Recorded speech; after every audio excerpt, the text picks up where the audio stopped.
judge mocked her. She was rich, respected, a mother, a Roman citizen from Africa, and she had everything to lose.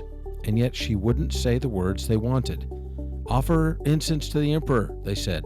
Just say the gods are real. Save your life, they said. But instead she said, I am a Christian, and I will not offer sacrifice to idols. They shaved her head, stripped her of dignity, paraded her as a fool, but in heaven's eyes, she stood taller than any empress. And when the sword finally fell, the church remembered her name, Crispina. From the That's Jesus channel, welcome to Coach, where we're tracing the story of church origins and church history. I'm Bob Balch, and on Mondays, we stay between 0 and 500 AD. Today, we return to the year 304 AD, in a time of terror, trials, and unshakable faith. The Roman Emperor Diocletian had unleashed one of the fiercest persecutions in Christian history. Churches were destroyed, scriptures were burned, Christians were arrested, tortured, and executed if they refused to sacrifice to the emperor's gods. And in this firestorm, one unlikely voice rang out, Crispina, a wealthy African, mother of children, respected in society, and a devoted Christian.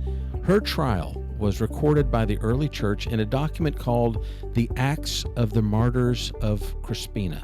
It preserves her words, her defiance, and her unwavering devotion to Christ, despite pressure, humiliation, and death. We don't have volumes of her theology, but we have her testimony, and sometimes that's more powerful than any sermon.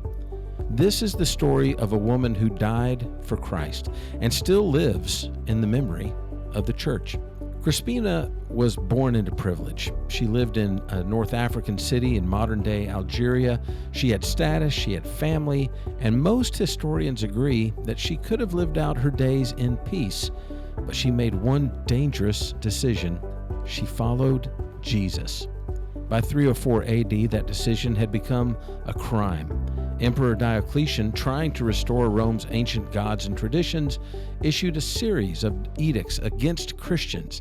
Churches were demolished, scriptures were confiscated. Christians, they were ordered to sacrifice to Roman gods or face death. And Crispina, well, she was arrested in her hometown. She was brought before the Roman proconsul Annius Anulinius, and from the beginning, they underestimated her. The trial began with offers of clemency. The judge urged her to simply burn incense to the gods. But this wasn't about belief.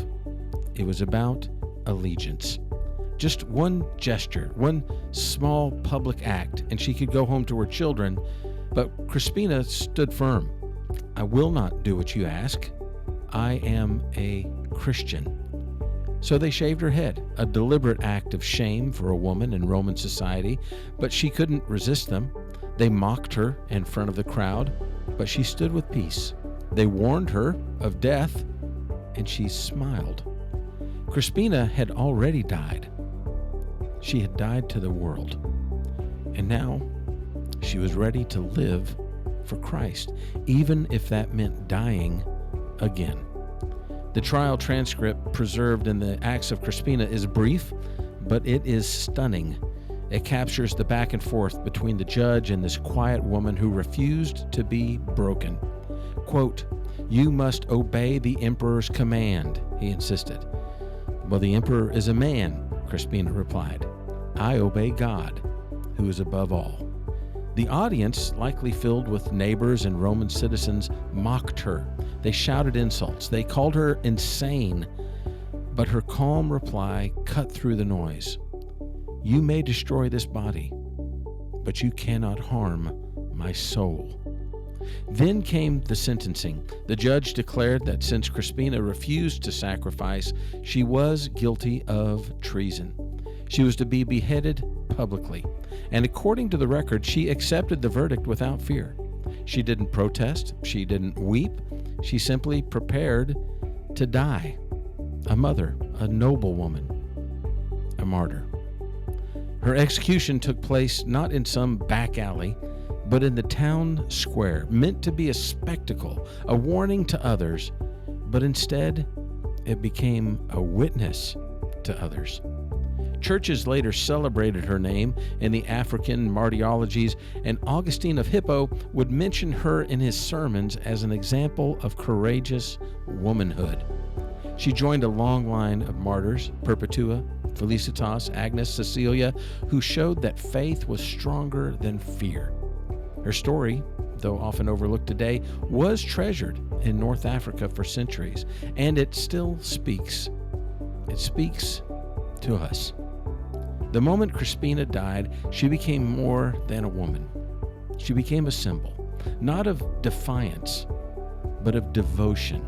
In the midst of Diocletian's reign of terror, her quiet strength gave courage to other believers. Slaves who feared they'd be exposed, elders facing confiscation of sacred texts, mothers who didn't know how to protect their families. They saw Crispina and they remembered, if she can face death with peace, so can I. The North African church, already strong and vibrant, wove her memory into their worship. They read her trial aloud. They told her story on feast days. And they taught their daughters that holiness wasn't about safety, it was about surrender. And perhaps most powerfully, her name was recorded among the official martyrs of the church. Augustine, preaching over a century later in Hippo, called her a sister in the faith, a noble woman who made Christ her treasure above family, reputation, and even life itself.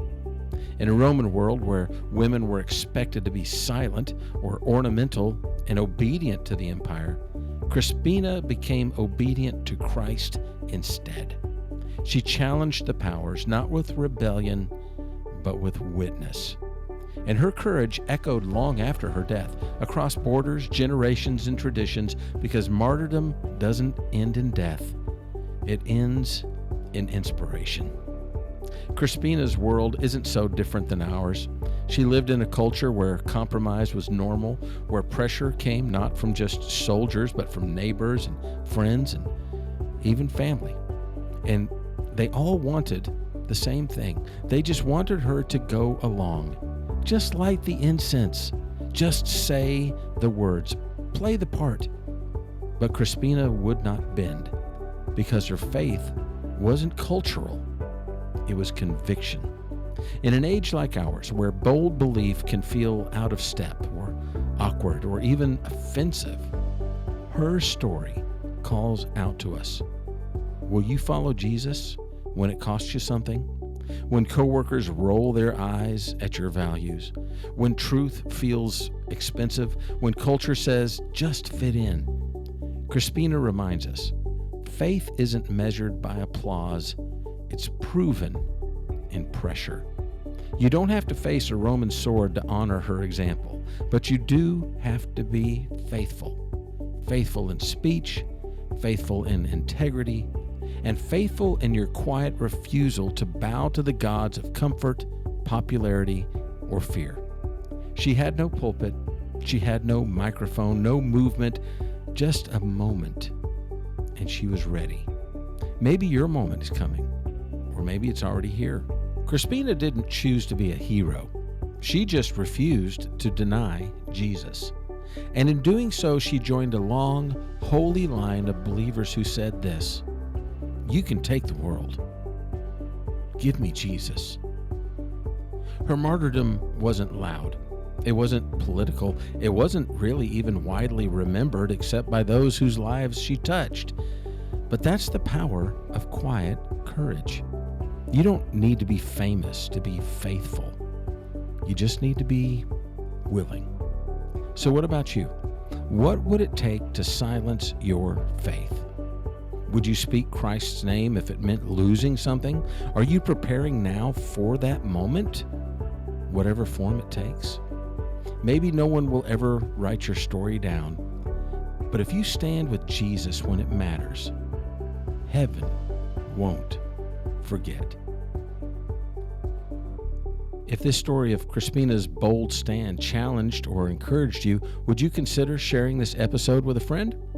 You never know who might need to hear it. Leave a review on your podcast app maybe, or follow Coach for more episodes every week. You never know what we'll cover next on Coach.